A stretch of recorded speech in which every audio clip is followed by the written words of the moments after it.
Hey everybody, my name is Daniel Warren Johnson. I'm a comic book writer and artist.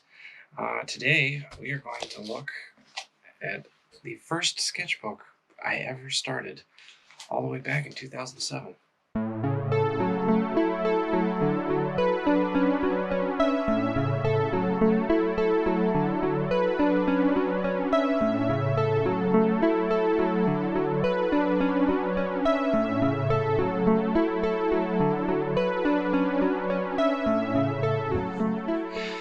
Before we get started today, I just wanted to take a few minutes and go into why I titled this vlog Something from Nothing.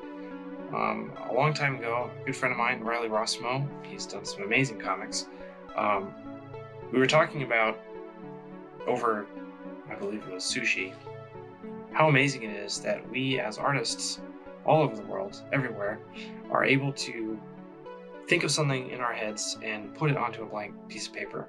And it seems pretty normal because so many people do it and it happens all the time and we do it without thinking. But I personally, and so did Riley, he told me, we consider it to be, when you really think about it, we consider it to be absolute magic. And it's something that I find fascinating, especially as I get older as an artist. The act of creating something from nothing is so hard. Whether it be a drawing, for me especially a story. I'm newer to making stories than I am just a drawing, which has always been second nature to me.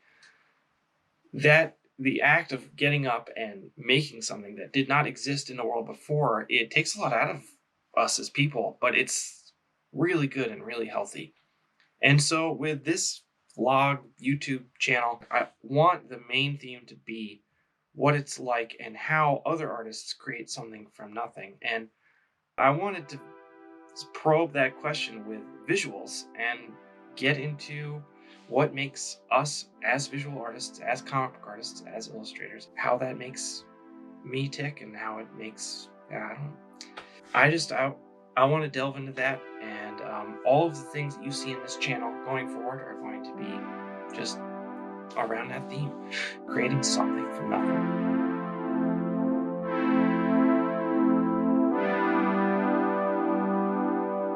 So when I was in college in 2006, I started going to art classes. I went to school to be an art teacher, but along with that came regular art classes, and one of my professors, Tim Lowley, encouraged us all, it was part of an assignment, to buy a sketchbook, could be any kind of sketchbook, and draw in it every single day. That sketchbook I don't have anymore because it fell apart. My next sketchbook, which I started in 2007, was this moleskin. It's volume 1. Part of creating something from nothing is getting ideas down from your head to the page. This is a huge part of what makes me an artist and what makes me tick is in these sketchbooks. And I have about 36 volumes now. And they're a huge part of who I am. What better way to get into my brain than to show you my sketchbooks and where I've come from? And my hope is that this will encourage you to draw in your sketchbooks. If you do not have a sketchbook, you should probably just buy one. There'll be a link down below to the one that I use. It's just a regular moleskin. It's the art one. I'm so bad at this. What is in here is going to be embarrassing. This was in 2007. I did not know what I was doing. I was not even using ink that much. I was still finding out who I was as an artist. I was in college. I didn't even know what I was doing in college then. Here it is. We're going to go through it together. Prepare to cringe, because I'll be cringing the whole way through. And hopefully we learn something by the end of it. I don't know.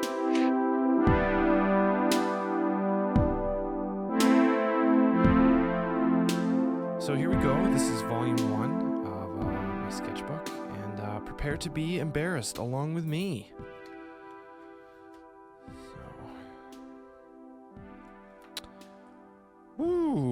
All right. So I'm covering this part here because this is my phone number under there in case it gets lost. Highly recommend that for anybody who does sketchbooks. They're meant to be carried around with you, which means they're eventually going to get lost. It has not happened to me yet, thankfully, but yeah, okay. Unsolicited advice, volume 1, there you go. Sorry, I'm nervous. This is obviously I don't know. I'm opening myself up in a way to the internet here, which I have not done yet in a long ever. So, okay. I guess we're going emo SWAT team. I can't quite remember who this guy is. I drew him a lot though. This is a big I drew this guy a lot. There are tools here that I still use now. There's that whiteout that comes in the blue container. I can't remember what it's called. But I used that a lot. Shoot. Alone. Here is a... Boy, I'm pretty sure that's me in college.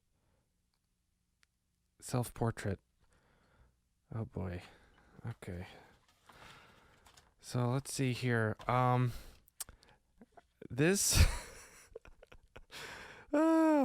So this is a picture of me in Chicago with my ex-girlfriend. We dated for a long time in college. She was awesome.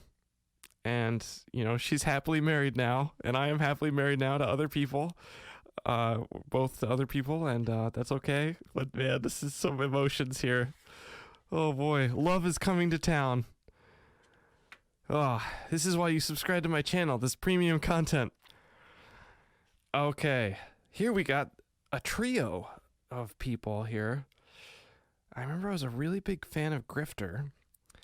And you can see some serious influences here.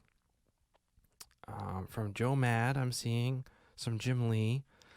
I got Batman, Grifter, and Spawn, man. The golden trio, I guess, back in the day in 2007. There's some Joe Mad fingers. I was really influenced by that. Still learning how to draw a closed fist there. You can see, did not quite know what I was doing. If I can just put my critique hat on. We've got a tangent here. Not good. A lot of tangents. Composition work needs work. I was still being very lazy about my backgrounds at this time.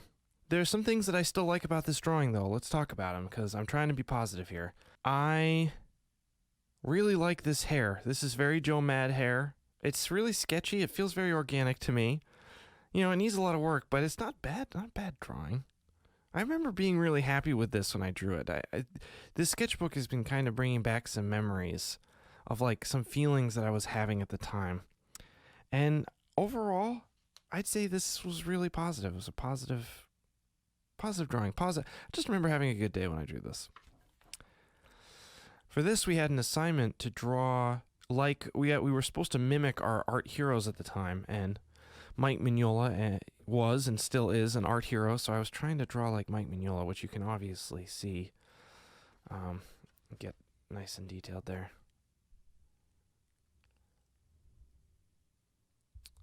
Just totally aping a style, but it was a school assignment, so. Girl from college, I don't remember her name. Drawing her from life. That was another exercise that we had to do. One thing I know I did, I think this changes later on in the sketchbook, but I did not draw on both sides of the page. I do that now, obviously, because I like to save money. We have a cool zombie hunter drawing, I suppose. I remember I was really into zombies at this time. There are a few things that translate to how I draw now, which I'm noticing. This kind of like outward curve of the leg here. Super interesting. I still do that all the time. I think it was playing Resident Evil 5 a lot when this came out. This is very Resident Evil 5-y. You can see I really worked hard on that gun. I remember not being happy with it at the time. You can see the eraser marks there. And I'm not happy with it now, so this is a rough one for me. Oh man, I remember working hard on this drawing though. Oh boy. And here we got more. I know this was a school project. I'm not sure for what. Here's this character that I designed that was supposed to be Mike Mignola. I hope I'm not misremembering this. Maybe I'm pretty sure I designed this guy with the bandana, but I may have been taking it from a character from the Mignola universe. I can't remember. If anybody recognizes this guy, let me know in the comments down below. I don't want to claim that design as mine if it's not. I honestly can't remember. Um, I was really into the Clone Saga of Spider-Man. This is like a little quick sketch there. Here's my, let's see, the Life of Jesus professor from North Park University, Scott McKnight. He's an awesome guy, a really amazing theologian.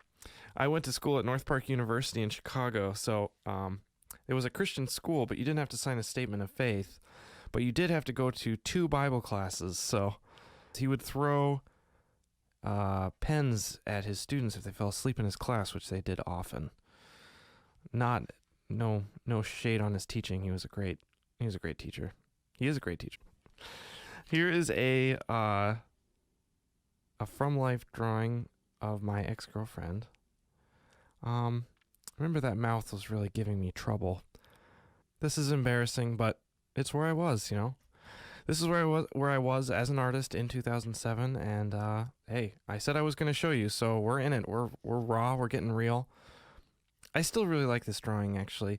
There are things that I don't like I remember like smudging the pencil on purpose here to try and get an effect, which I really don't like the look of anymore. I did my best. Still very much Joe Mad influence, especially with that face and the hair. This is a Hulk drawing, I believe. And, you know, it's funny. I remember being really frustrated, as if you can't tell by the eraser marks here, with this drawing. It's just really, really, really hard. I don't know. I remember being excited about it when I started, and then it just falling apart as I continued on. So this is a wash. This is not a good experience. However, something that I still really love, these eraser marks are from this same drawing, and they've kind of fused to the paper here. And it just makes me happy that these eraser marks are there from all the way from early 2007. So, amazing. So this character starts showing up in my sketchbook here. I'm not sure who these guys are. Again, Resident Evil inspired. This kind of looks like me when I was in college, I guess, but without nearly as strong of a chin. The beanie guy and the bandana guy. Not sure what's up with that. Ooh, boy. Okay, well, this isn't a great drawing, but another from life drawing. Again, I'm not sure why I wasn't using more of the sketchbook. I was still learning. You know, I never used a sketchbook that was like this, but, you know, in a hardcover form. I was used to, you know, sketchbooks that had the binding on the ring binding on the side, and it would fall apart. So, okay. I remember being really happy with this drawing when I did it. Here's another, like, this is a Metal Gear Solid drawing, I think. Still trying to figure out how to draw legs. The internet was available, but it wasn't like you could pull images up on your phone. I just had a little Noika, however you pronounce it, those little blocks, the brick phones. So, you know, you really had to be intentional about like going to your computer and like looking up reference, and it definitely shows with this stuff. A tank in the background, kind of fudging the background as a whole. I really don't like this drawing now, but I remember how happy I was with it back then. So, and you know, if I can get you guys, if I can get everybody to take one thing away from this video, it's that if you can, try and take each piece in your sketchbook as one separate entity that you can enjoy the process of in the moment, and then don't worry about it after, because like if it feels good, it is legitimate, and this felt good to me, so we're gonna call it legitimate. Oh boy, here's a plane above. It looks like Chicago. This is a throwaway drawing. I think that's Scott McKnight in the that I'm not sure why he's there, and my ex-girlfriend. Woo! All right. Flying to Chicago, flying away from Chicago. Who knows? Storytelling. Let's see here. So this was a study for a intaglio printmaking class, which I did very poor in. I'm sorry, Professor Kelly. I was very lazy in that class. It was with copper scraping away. It was driving me crazy. Sorry, I have fruit flies in my office. And I remember I liking this drawing, and the print did not come out anywhere near as cool as this drawing. So another weird thing I was doing in 2007 was I was drawing trees like they were clouds. So there you go. I'm not sure what this is. I think we were in a museum. We had to sketch some stuff, so there's that. Oh, we got this, I believe, is a drawing from the movie Doom.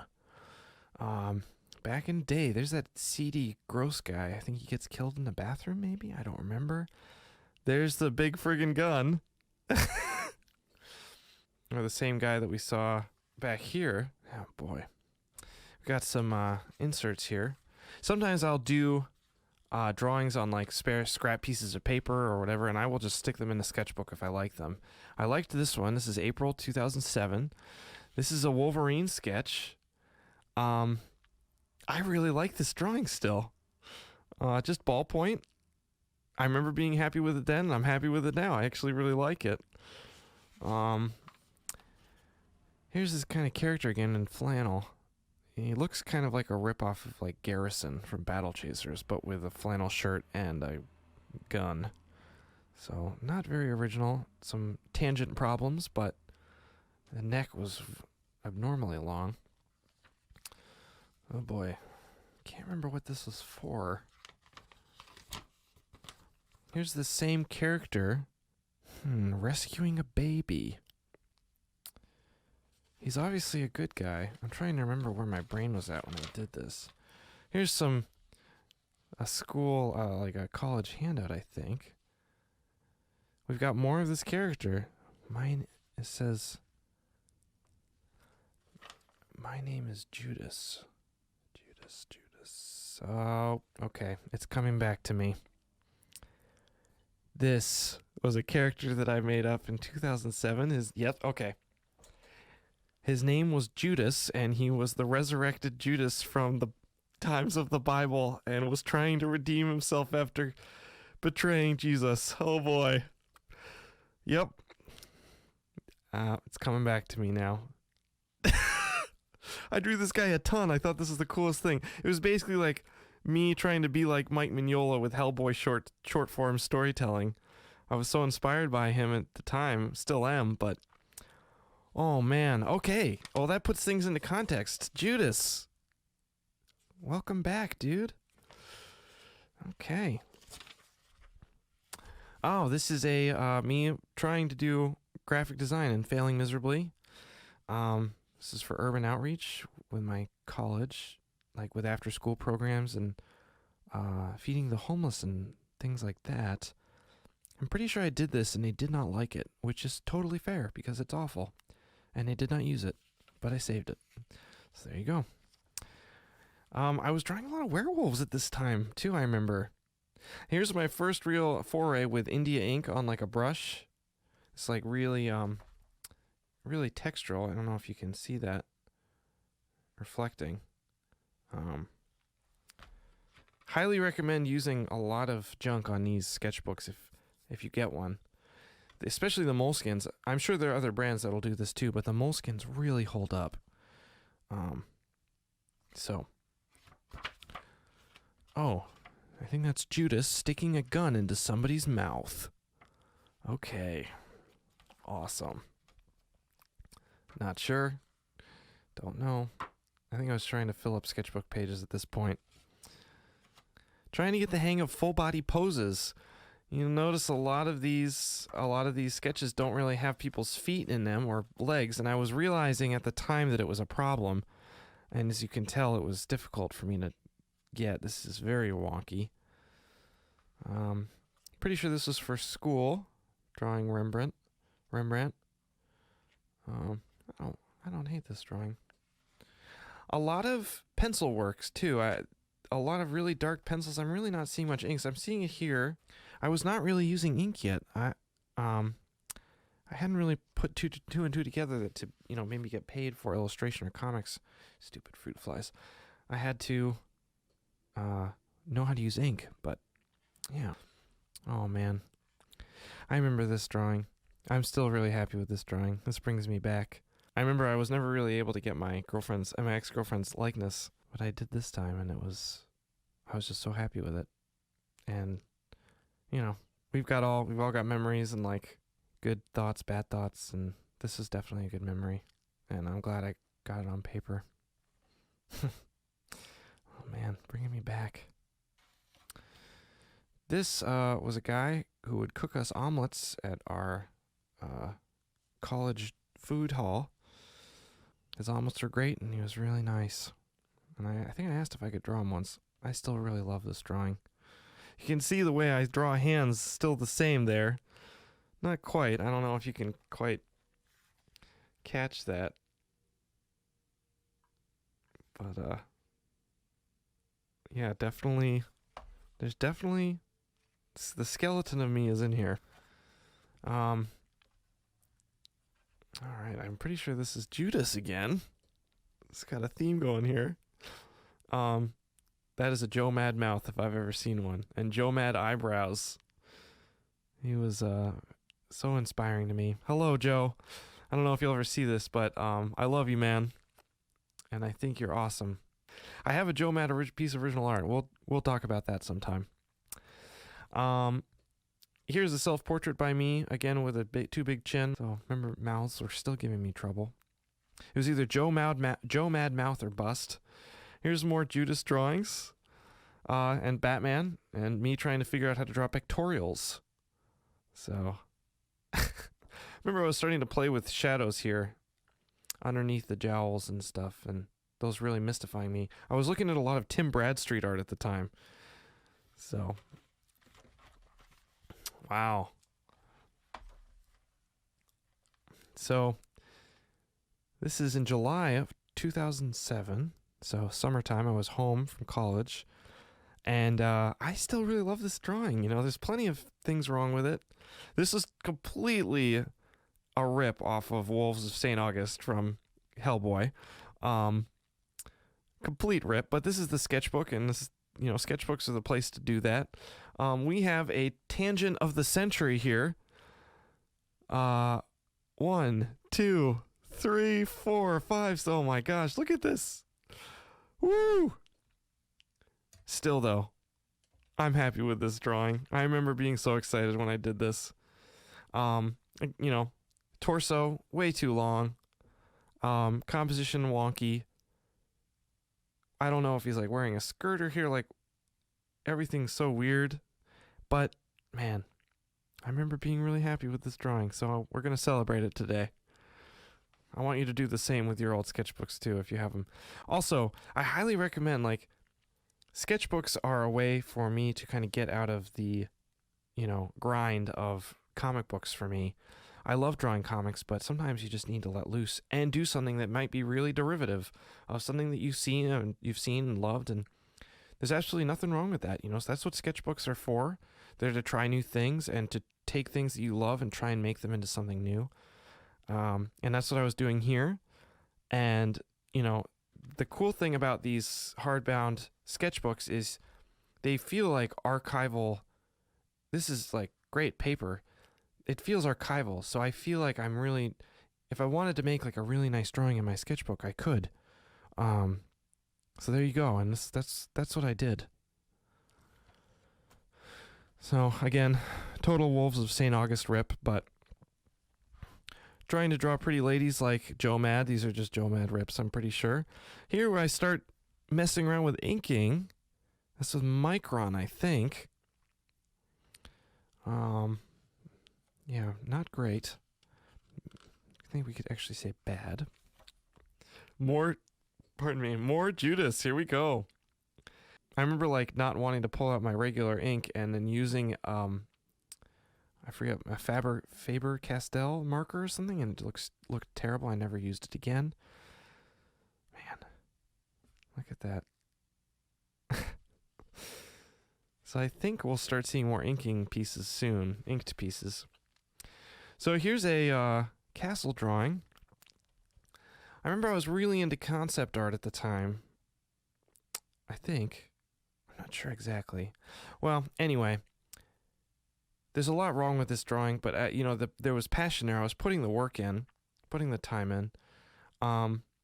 The perspective is all wonky because the horizon line is right here, but you have some, the building is not headed towards any sort of vanishing point, so it's not great. I remember this is like basically straight influenced by Minas Tirith from Lord of the Rings films. Yeah, so there's so much about this drawing that I would change, but again, I remember where I was and I remember enjoying this a lot. So more inking. Here's Judas again with some Spec Ops gear. I really like that gun. And I remember being frustrated with my inking here because I knew that it was not energetic like my lines were. And from this point on, I remember trying to figure out how am I going to get the energy that's in my pencils into my inks. And we'll be talking more about that as well as we move on in this YouTube series, I guess. This is from Singer Vampire, the Singer Vampire from Magic the Gathering, specifically the Kevin Walker variant. I'm a big Kev Walker fan. I think his art is so cool. So that's a shout out there. I remember this is June of 2007. I'm not sure why I was jumping around in the timeline with the sketchbook, but I remember I used to work on the holidays. In the summer, in my summer vacation, I worked at Friendly's on Temple Street in Framingham, Massachusetts, trying to make money for the next school year. And because I was only a seasonal worker, they wouldn't put me on the good shifts. So I would work when it was really slow. I was a server. I remember drawing a lot and bringing my sketchbook. And I remember starting this at work and coming home and finishing it. And it was my first real success with inking. I remember that very clearly. And I remember it was 1 a.m. and I was jumping up and down. I was so pumped that I drew this. Looking back now, obviously there are problems, but when I look at this, I get some really great memories of me being by myself in my parents' kitchen at the dining room table, drawing this and just being so excited. So celebrate it when it happens, because it doesn't happen all the time. But I'm glad it happened here, and this always makes me feel good to see this. I remember Judas would wear a lot of flannel. Elephant Men drawing. Don't like that drawing at all. Straight Mignola rip. Sorry, Mike. That's okay. Just playing with ink and texture. There you go. This was a texture exercise from my painting professor. Remember, he said, you have to make a new texture, but you can't use your hands. So I took some black chalk, and I stomped on my sketchbook, and it's pretty cool.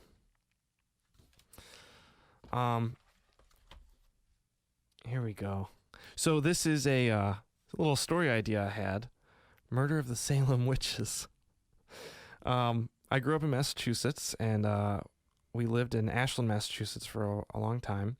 And when I would drive home from Friendly's, we'd always pass the Salem Witch House, which was a house that a few witches from Salem had fled from Salem to Ashland to stay in this house and kind of hole up until the craziness passed. And it was really run down and really gross and overgrown outside, broken windows. It looked like it had evil spirits in there. I'd drive by it every night at 1 a.m. coming home from Friendly's after working, and I was just what if Judas went and to try and save the souls of some witches that were trapped there by a conservative pilgrim with no lips. Oh man, my brain was going all over the place. Yeah, I just thought, what if this guy came a calling and his spirit was still there somehow? It's actually not a terrible idea. Very Mike Mignola. This was that bad guy I was talking about. And more Judas drawings. Rock and roll. Here's a Jim Lee inspired Batman. I remember reading Hush when this was happening. Obviously. I remember trying to draw a gargoyle and getting this far and just saying, nope, I think I'm not going to draw that gargoyle anymore. Look how big this knee is. Wow. Look at that leg. Incredible. And here's another idea for a Judas story. That priest pastor guy turns into a monster. Surprise. Thor from the Ultimates run, from Joe Mad's Ultimate run. Joe Mad's still a huge influence. More Jim Lee Batman. I remember going back to pencils here because inks were still frustrating to me. More Judas drawings. I like that drawing a lot. More Judas drawings, and that's that. Oh boy. Well, that was not easy. Volume 1. I'll do Volume 2 next month. So that's that. You have now seen some of my worst drawings that I've ever made. Someday, when I get back home to Massachusetts, I will pull out a bunch of my old Batman drawings and my Star Wars battles and my old math sketchbooks, and we'll go through those. Maybe not. But I hope you enjoyed this. This is night and day from what I draw now. So change is possible. You can get better. I know it doesn't feel like that way now, but trust me, if you draw in a sketchbook every day, which you should, you will get better. I promise.